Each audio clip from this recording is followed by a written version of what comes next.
As players get more of the Duskmourn set revealed to them, they're now deciding if this set is worthy of their time.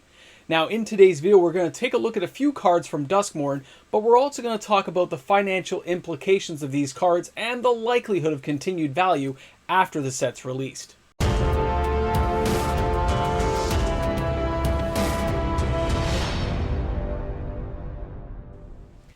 Does Duskmourn have what it takes to knock it out of the ballpark? It's a great question, and a lot of players are starting to ask it as we see more of these spoilers revealed. Welcome back, everyone. MTG Moxman here. Thank you again for hanging out with me on my channel today. Now, when a set gets released, when a set's upcoming and spoilers are showing up and people are putting down hard-earned money to get these pre-order, singles as well as sealed product, there's a few things you always need to look at. There's a few key card groups that you want to explore because that will tell you if that card is going to have playability in other formats, namely Commander. Are you going to be able to move these cards over to Pauper, Pioneer, Modern? It's got standard rotation for a number of years now. That's great. But when these cards get close to the end of their life cycle, how are they going to be received? How much value is going to be there considering what we as players are expected to spend to buy the packs to open them? And we're not going to get into the singles market for this because some of these cards are probably going to be really expensive in the years to come. And you're trying to find out if it's worth your time to buy some of these packs or maybe just hit the singles. A lot of players are having that same issue, deciding. They know how they felt about Bloomburrow, and Duskmourn seems to be getting a fairly warm reception in the pre-order market. I'll have more info for that probably on the weekend videos, maybe next Monday after I get more pre-order sales order in. But at the same time, we know that a set that looks appetizing doesn't always deliver, okay? Maybe a few key cards get hit off, out of the ballpark and they're great, but can a whole set come off the way it needs to? To get Wizards of the Coast, to get Hasbro continual revenue, which tells them that this was a good set and they should repeat this type of thing. It's interesting. Now, I want to show you guys a couple of cards. It's actually the same card group because a lot of sets will depend on a decent mana base. And we saw the initial kind of lands they gave us, the basic lands that were really cheap that I thought people might try and make some money off of. But then they gave us these lands, and I want to talk about them. So this is the Hushwood Verge. Now this thing is interesting, okay? Number one, it's a land. It doesn't say that it is a plains forest, so we're not going, we're not going hunting for this thing with a fetch land. It's a land. And it does say add 1 green to your mana pool, but it also says add 1 white. Activate only if you control a forest or a plains. So basically you've got to pair these things off. You've got to use them with some basic lands or cards that are recognized as a basic land type of forest or plains, okay? Which there's lots of cards that have options. That's interesting, especially for other formats. Now, a lot of people are looking at these cards saying, are these going to be like semi-dual land $20, $30 cards? Now, there are the other ones that are in this set. This is Thornspire Verge. Same type of card text and everything. Different artwork and, of course, different color combinations. But they're only giving us, by the way, 5 of them. Okay? Here's Blaze Meyer Verge, which I kind of like the artwork for this one, honestly. And, of course, the Gloom Verge, I think, is a little bit lame. Okay? It kind of reminds me of a music video I saw once. I want to say, I can't remember the group, but I remember there was all kinds of robots and stuff inside. They're a great group. And then we got, the Flood Farm Verge. Now, I look at these, but they remind me of stuff like this. Here's the River of Tears, now just found as like a 40-cent card in a Doctor Who deck. It says, add 1 blue to your mana pool, but if you played a land this turn, you can add black instead. So you can kind of alternate it. We also, don't forget, had other lands like the Pathways. Wizards of the Coast has been experiencing and trying things out to see how players feel with all these different mana-based cards, different creations, which ones take off, which ones truly find a home. They probably done some R&D and some play testing though, like the 13 life ones that are the commons. It's interesting. They're probably going to get played quite a bit more than I think a lot of players think they will, but they're going to be readily available. We talked about that in the video yesterday. You should go check that video out if you missed it. It kind of explains how the market will react to that. But these lands are a little bit different. Okay, yes, they're a land card, but they do give you, if you had an actual forest in play, with this land, you can now get white or green. Yes, you've got to pair it off with something, some form of combination, but there are lots of ways of making that combination go off. There are lots of ways of utilizing this card, and some of them won't be easily recognizable now. And they only gave us half the color cycle. We didn't get all 10.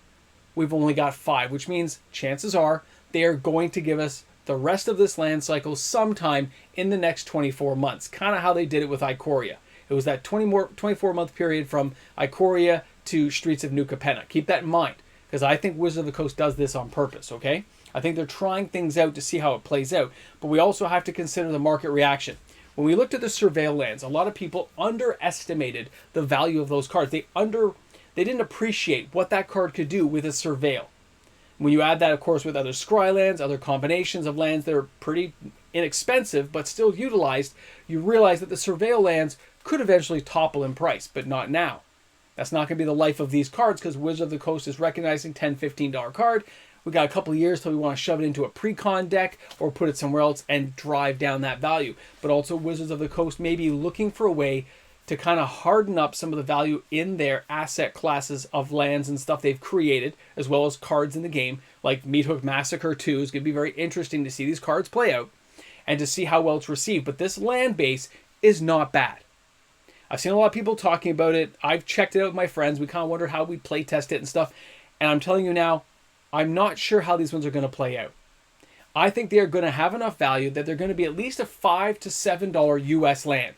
But if anything goes off big, if people can pair off the right combinations of basic land types and put these things together in standard, as well as get not get recognized, but get used in other formats like Commander, you might see these things take off and be something entirely different, just like we saw with the Triome lands, okay? And of course, Surveil lands, we still have Shock lands. There's a lot of different mana-based types out there, and we're always looking for new ways to put these things into play. So when you look at these lands and you're deciding whether or not you're going to buy, you're saying, am I going to spend enough money? Understand the market's going to recognize these. They're not going to the bottom. They are going to hold, as a rare, some form of value, probably $5 to $7 at this point.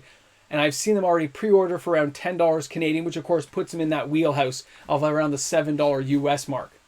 Now, of course, there'll be different fancier versions and stuff. That's for each player to decide if that's what's for them. But if you want a basic playable card of one of these lands, it's better to get in early, I believe, than get in later. If you can get it on the pre-order, buy some of these lands, buy 4, buy whatever you need for whatever deck creation you're working on. And we know some speculators will definitely be into this market space looking to see how well they're being received and to see if they can cut off the legs and kind of control supply temporarily. Remember, new play sets, new ways of Magic coming out. There is no way to truly control the supply. There's way too much out there compared to old school and reserve list cards.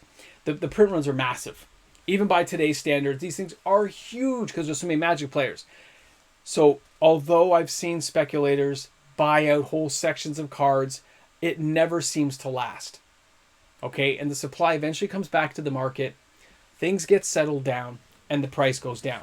We've had exceptions to the rule, of course, but overall, this is how the market's been playing out in the last 12 to 18 months. The Surveil land started out lower and went higher, but if you got in early, you got them for $3 or $4. Cards like Otawara, Soaring City, they started out $2, $3. And players who recognized it got in early, and now those are like $20 lands. This is all a known thing. And I don't want you guys walking in 2-3 weeks after release, and these things are at $10, $12, $13, and kind of wonder why it happened. Well, they are playable. They may not be the perfect land type, they may not be a full land cycle, but there's enough of it there to see that they're going to play. Like, take a look at this one again, just to get a little gander. Remember, here's the Verge, right? The Gloom Lake. Remember, you can get the blue right away. It doesn't come into play tapped. You can add the black mana, but only if you control an island or a swamp. That gives you 2 types of lands. So if you put 4 of those into your deck, and you're playing a Demure blue-black deck, you can at least have 4 of them in your deck with other cards that are going to be basic lands, but it gives you a little bit of an edge. It's a 1 in 15 shot in a 60-card deck in Standard. You're going to have that. And of course, in Commander, there's lots of ways of getting out any of these cards and making them highly utilized right away. Never make that mistake, okay? Because that's going to happen. But will it hold enough value? I still think it will. You guys can drop your comments in the comment section. You can let me know what you think. And I value everyone's opinion and diverse conversations. But I'm looking at it in the past history of cards, and even cards like the River of Tears I showed you, that used to be an expensive card. It's only when it got reprinted into the floor that it lost a lot of value. Always remember that. There's always going to be a reprint cycle. But Wizards has kind of pulled back a little bit on some of these cycles and made them a little bit harder to get. Or they've shoved them into commander decks, which are kind of expensive nowadays anyway, so they still don't get opened en masse like they used to. Okay, so a lot to digest, a lot to think about. Now, if you guys enjoyed today's video, you liked hanging out with the Moxman, don't forget, like and subscribe to the channel. Turn on your notification bell. I do put out new content every single day. And of course, I will see you guys tomorrow with another video. Have an awesome day today. Drop some comments. I'm curious what you guys are thinking. Hey guys, a big shout out and thank you to my amazing patrons. Because of these patrons on the channel, daily uploaded content is made possible here on YouTube for everyone to enjoy each and every day. Now, whether you're a patron or a YouTube membership member, your continued support of my channel allows for this content to get created, and you should never forget that. It is because of you guys out here that I have the honor of being here every day. I'll see you guys tomorrow. Okay, I'll be honest, I like them. We're here at the end. Honesty time. Ramble Jamble! Guys, I think they're going to be good. I think there's something there with basic land still being a part of it, of course, like part of the connective tissue. But these cards, especially in a more multicolored deck, give you a few more options on how to put a multicolored deck together in Standard. But it also adds a little bit of viability into Commander. I've seen too many times where friends can go with a fetch land, and they fetch land out their dual land. The dual land comes into play, which could activate those cards, and you can just see how it could all tumbleweed into something pretty cool. So you guys let me know. I think it's pretty awesome. I think they're gonna be good. We're here at the end. I'll be honest. I think they'll be good. Maybe not like a $15, $20 card, but they're going to be that $5 to $8 range for a while. Yeah, I think so. And they could go higher. Be warned. Guys, have a great one. I'm not done. What do you think this is? Meat Hook Massacre 2, people. Interesting card. Gonna play well. It's gonna get reprinted.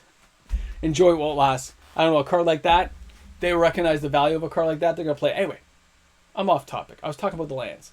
But the Meat Hook Massacre 2, they got some good cards in this set. I'm gonna give it to them. They got some good cards. The increased price though on the sealed product, bothers me so much. See you tomorrow.